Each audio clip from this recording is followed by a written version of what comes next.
Welcome back to my class. तो हम continue रहेंगे एक्सरसाइज 1.1 क्लास 10। तो क्वेश्चन नंबर 5, चेक वेदर 6 की power n can and with the digit 0 for any natural number n। तो and किससे होगा? 0 digit से एंड होना चाहिए। अब ये बताइए, 0 से अगर किसी डिजिट का एंड होता है तो वो सबसे पहले आसानी से किससे डिवाइड होगी? जैसे मैं तुम्हें एग्जांपल देता हूं। जैसे मान लो हमारे पास 40 है, 40। तो इस नंबर का एंड डिजिट क्या है? 0 है। तो ये 2 से भी डिवाइड हो सकती है, 5 से भी डिवाइड हो सकती है, 8 से भी डिवाइड हो सकती है, लेकिन इजिली किससे डिवाइड होगी? इजिली डिवाइड हो सकती है ये 10 से। सीधा 0 कट हो जाएगा, इज इक्वल टू क्या आंसर आ जाएगा? 4। क्लियर है? एक एग्जांपल और देखिए। अगर मान लो ये है 5800, इसका भी एंड किस पर है? 0 पर एंडिंग पॉइंट है। तो ये आसानी से डिवाइड किससे हो सकती है? सबसे पहले 10 से डिवाइड हो सकती है। हो तो सकती है ये 100 से भी, लेकिन 10 से इजिली ये 0 से 0। तो क्या आंसर आ गया? 580। क्लियर है? अब कंटिन्यू रहते हैं। ये पूछा इसने, चेक वेदर 6 की power n can and with the digit 0 for any natural number n।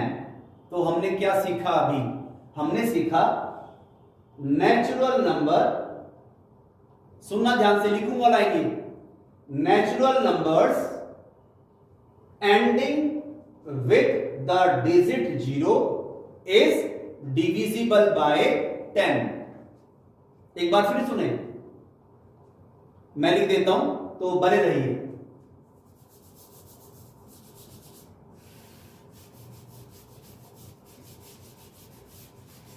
देखो बच्चों, मैंने एग्जांपल दिया ना अभी, जिस डिजिट का एंड, जिस नंबर का एंड 0 डिजिट से होता है वो इजिली सबसे पहले 10 से डिवाइड हो जाएगा।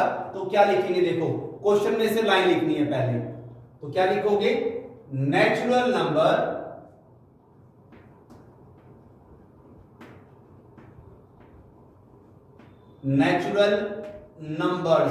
नंबर का नंबर्स बना दो। नेचुरल नंबर्स एंड का बना दो एंडिंग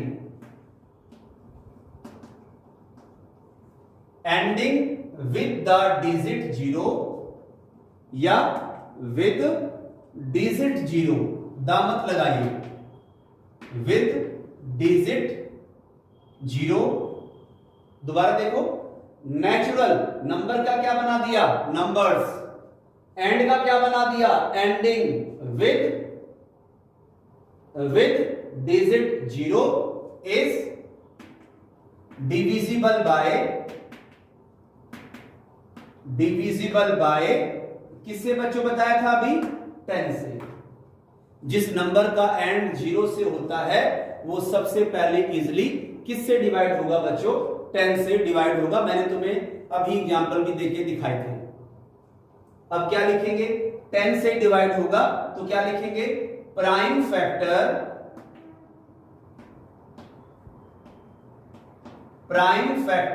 ऑफ 10। बताइए, ये तो आसान है ना, ये तो इजी है। ऐसे वर्बली भी कर सकते हैं। 10 के प्राइम फैक्टर क्या हो जाएंगे? 2 मल्टीप्लाई 5। क्लियर है? अब चलो इक्वेशन में हमसे क्या पूछा है? 6 की पावर n। 2 मिनट के लिए पावर को भूल जाएंगे, ओनली 6 डिजिट के प्राइम फैक्टर लिखेंगे। तो क्या लिखोगे बच्चों?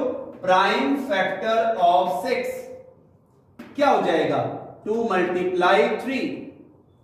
ये भी वर्बली सबको पता है कि 6 के प्राइम फैक्टर 2 मल्टीप्लाई 3। अब देखो इन दोनों में क्या दोनों के प्राइम फैक्टर सेम है? दोनों के प्राइम फैक्टर सेम नहीं है। 2 तो सेम है, लेकिन 5 और 3 अलग अलग है। क्लियर है? तो क्या लिखोगे? देखो 6 के प्राइम फैक्टर में 5 नहीं आया हुआ, अगर 6 के प्राइम फैक्टर में 5 आ जाता तो हम क्या लिखते कि 6 की power n can and with the digit 0, लेकिन 6 के प्राइम फैक्टर में ये 5 प्राइम फैक्टर नहीं आया हुआ, तो क्या लिखेंगे? देखो लिखेंगे 5 इज नॉट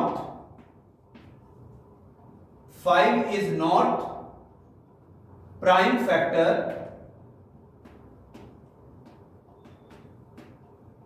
ऑफ 6। क्या लिखा? 5 is not prime factor of 6। 6 का प्राइम फैक्टर 5 नहीं है, तो क्या लिखेंगे? देयरफॉर यानी तो because 5 is not a prime factor of 6। 6 का प्राइम फैक्टर 5 नहीं है, देयरफॉर। तो क्या देखो आंसर क्या लिखोगे? 6 की पावर n, देयरफॉर 6 की पावर n कैन नॉट लगा दोगे बीच में, कैन नॉट 6 की power n can not and with the digit 0, can not and with the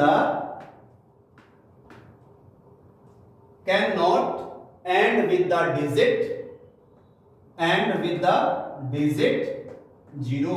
ये हमारा प्रॉपर आंसर। तो क्वेश्चन नंबर 5 हमारा कंप्लीट। कहो तो एक बार फिर रिवाइज कराऊं या क्लियर है सभी को? क्लियर है तो चलिए क्वेश्चन नंबर 6 की तरफ चलेंगे।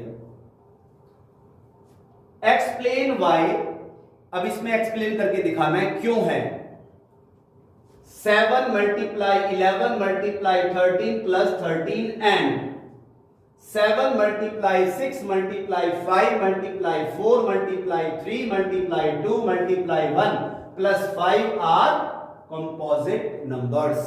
हमें एक्सप्लेन करके दिखाना है कि क्यों ये कंपोजिट नंबर्स हैं। सबसे पहले कंपोजिट नंबर होता क्या है? कंपोजिट नंबर बेटा जिस नंबर के प्राइम फैक्टर या तो 2 आए, कम से कम 2 प्राइम फैक्टर हो या उससे ज्यादा आ जाए तो वो क्या होते हैं? Composite numbers. दोबारा से, जिस नंबर के प्राइम फैक्टर या तो 2 हो या फिर उससे ज्यादा हो तो क्या होंगे वो? Composite number. तो देखो जैसे हमने क्वेश्चन नंबर 5 में किया 10 के प्राइम फैक्टर क्या है?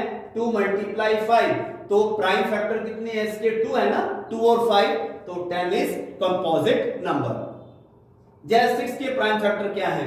2 मल्टीप्लाई 3, ये भी 2 प्राइम फैक्टर बने इसके, तो 6 क्या है? Composite number. तो जिस नंबर के प्राइम फैक्टर या तो 2 बने या उससे ज्यादा बने तो वो क्या होता है बच्चों? Composite number. मैंने एग्जांपल देके दिखाया तुम्हें क्वेश्चन नंबर 5 में 10 और 6 का एग्जांपल तुम्हें देके दिखाया कि कंपोजिट नंबर कैसे होंगे। तो इनको हम एक्सप्लेन कैसे करेंगे? ये हमारे पास 2 पार्ट हैं इसमें। देखो बेटा, पहला पार्ट है 7 मल्टीप्लाई 11 मल्टीप्लाई 13 प्लस 13,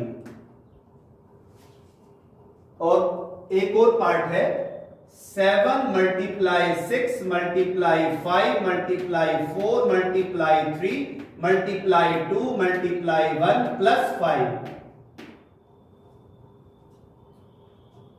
इनको एक्सप्लेन करना है कि ये कंपोजिट नंबर है। तो ध्यान देना बच्चों, देखो इस वेरिएबल में से और इस वेरिएबल में से क्या कॉमन आया बच्चों? 13। क्लियर है? दिख रहा होगा।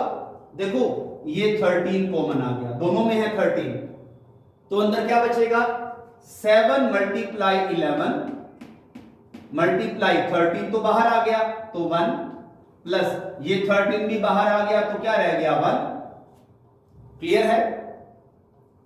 कंटिन्यू। 13 इंटू, इनको मल्टीप्लाई करो, कितना आ जाएगा? 77 और प्लस 1। क्लियर है? ये आ जाएगा 13, ब्रैकेट अगर हटाते हैं तो मल्टीप्लीकेशन का साइन, 77 प्लस 1 78। क्लियर है? क्या 13 के फैक्टर बनते हैं? नहीं बनते। 13 के फैक्टर तो बनते ही नहीं, 13 मल्टीप्लाई 1 ही होगा ना। तो 78 के प्राइम फैक्टर बनाइए, यहां पर 78 के प्राइम फैक्टर बनाइए। जो गया 2 पर, 2 3 जा, 2 9 जा, ये आ गया 3 13 जा, और ये हो गया 13 1 जा। तो क्या लिखेंगे देखो, 13 मल्टीप्लाई 78 के प्राइम फैक्टर क्या बने, 2 मल्टीप्लाई 3 मल्टीप्लाई 13। क्लियर है? 13 तो एज इट इज आ गया, 78 के प्राइम फैक्टर बने 2 मल्टीप्लाई 3 मल्टीप्लाई 13। अब ये देखिए, हमने इसको सोल्व किया तो इसके प्राइम फैक्टर क्या बने? मैंने क्या बताया था, कंपोजिट नंबर क्या होगा, जिसके प्राइम फैक्टर या तो 2 बने या उससे ज्यादा बने। तो प्राइम फैक्टर काउंट करो कितने बने, 1 2 एंड 3। ये तो आ चुका है ना, दोबारा काउंट नहीं करेंगे बच्चों। तो या तो 2 बने या उससे ज्यादा बने। तो क्या लिखेंगे, बिकॉज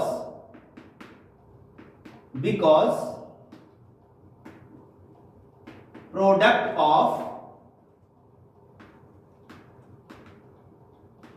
प्राइम फैक्टर्स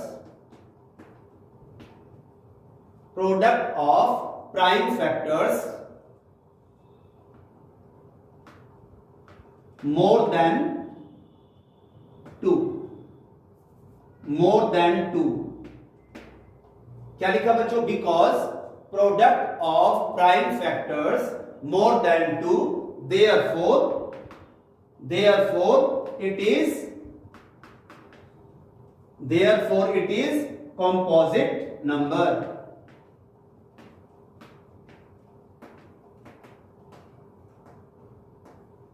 ये हमारा फर्स्ट पार्ट जो ये था ना बच्चों, ये इसका आंसर आ गया। क्लियर है?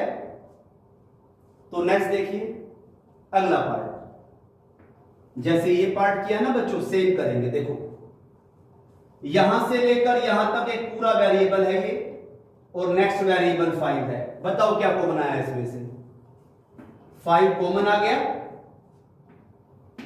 अंदर क्या रह जाएगा, देखो 7 मल्टीप्लाई 6, 5 तो बाहर आ चुका है, तो ये 1 multiply 4 multiply 3 multiply 2 multiply 1 plus ये भी 5 बाहर आ चुका है, तो क्या रह गया 1।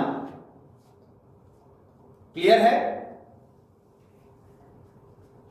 5, अब इनको मल्टीप्लाई करेंगे तो कितना आ जाएगा, देखो ये आ जाएगा 7 6 जा 42, 42 2 जा, ये लिख लो 42 आया इन दोनों को मल्टीप्लाई करके, मल्टीप्लाई ये आ गया 12, और ये है हमारे पास 2 अंजा 2 और प्लस 1।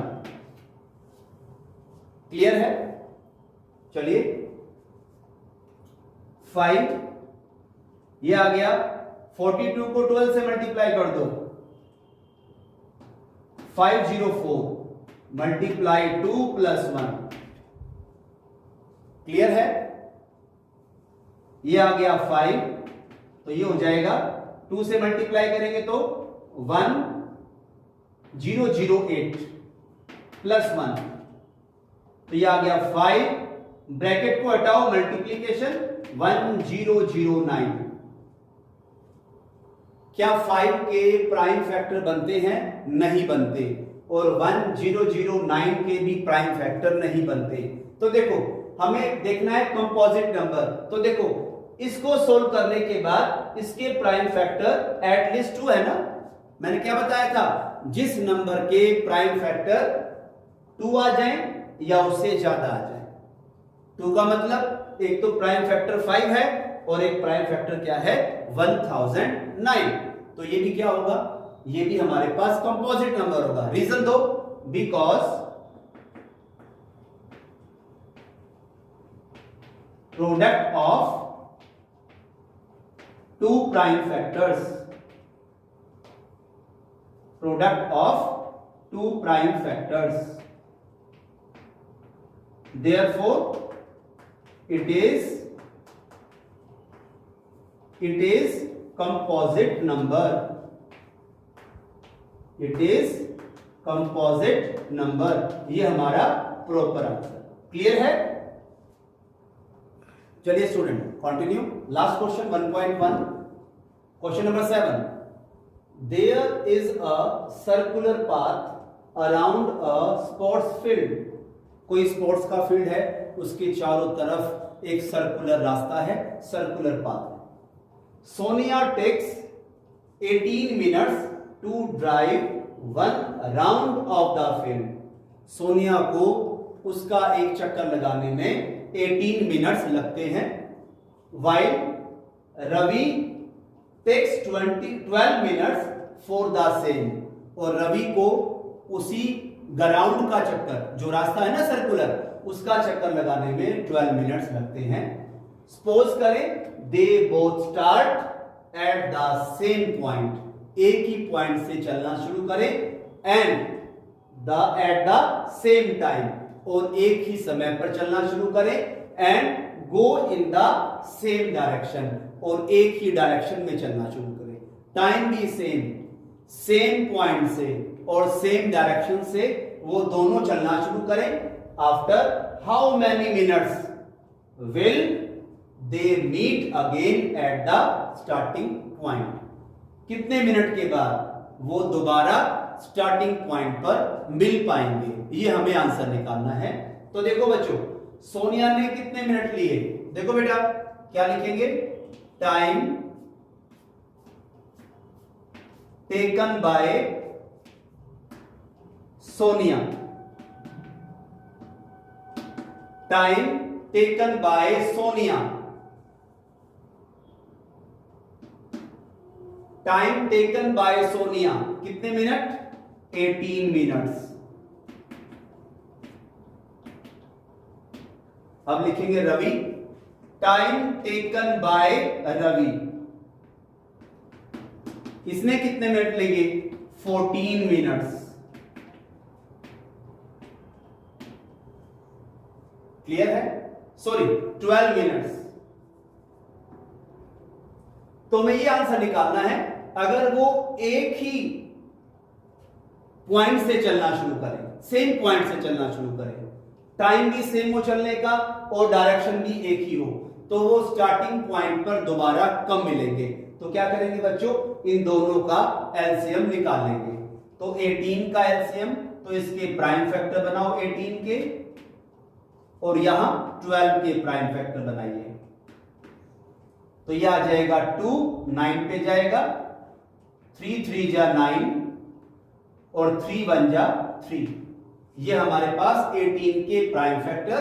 12 के बनाइए, 2 6 जा 12, 2 3 जा 6, और 3 1 जा 3। क्लियर है? अब हमें इसका एलसीएम निकालना है बच्चों। तो प्राइम फैक्टर लिखो पहले। 18 के प्राइम फैक्टर क्या बने? 2 मल्टीप्लाई 3 मल्टीप्लाई 3, और 12 के प्राइम फैक्टर क्या बने? 2 मल्टीप्लाई 2 मल्टीप्लाई 3। क्लियर है? एलसीएम से पहले हम क्या निकालते हैं? एचसीएफ निकालते हैं। तो एचसीएफ क्या आ जाएगा? ये आएगा एचसीएफ। एचसीएफ कितना आया बच्चों? एचसीएफ हमारे पास आया 3। क्लियर है? लेकिन निकालना क्या है? एलसीएम निकालना है। तो एलसीएम देखो कैसे निकालोगे। क्या बताया था एलसीएम का formula? HCF multiply product of remaining digit. तो एचसीएफ कितना आया? 3 multiply remaining digit 2 multiply 3 multiply 2 multiply 2। Clear है या फिर से बताऊं? HCF multiply product of remaining digit. HCF कितना आया बच्चों? हमारे पास 3 आया। Remaining digit 2 multiply 3 multiply 2 multiply 2। तो मल्टीप्लाई करो, ये आ जाएगा 6 18 18 36 72 minutes.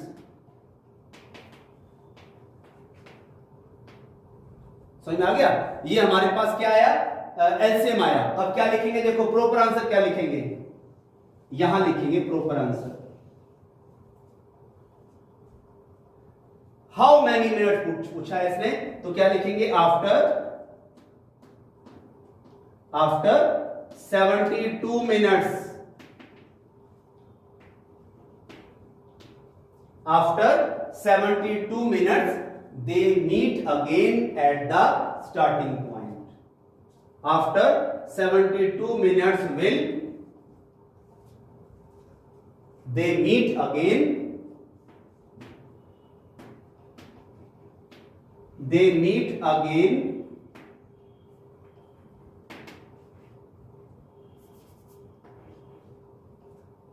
after 72 minutes will they meet again at the starting point,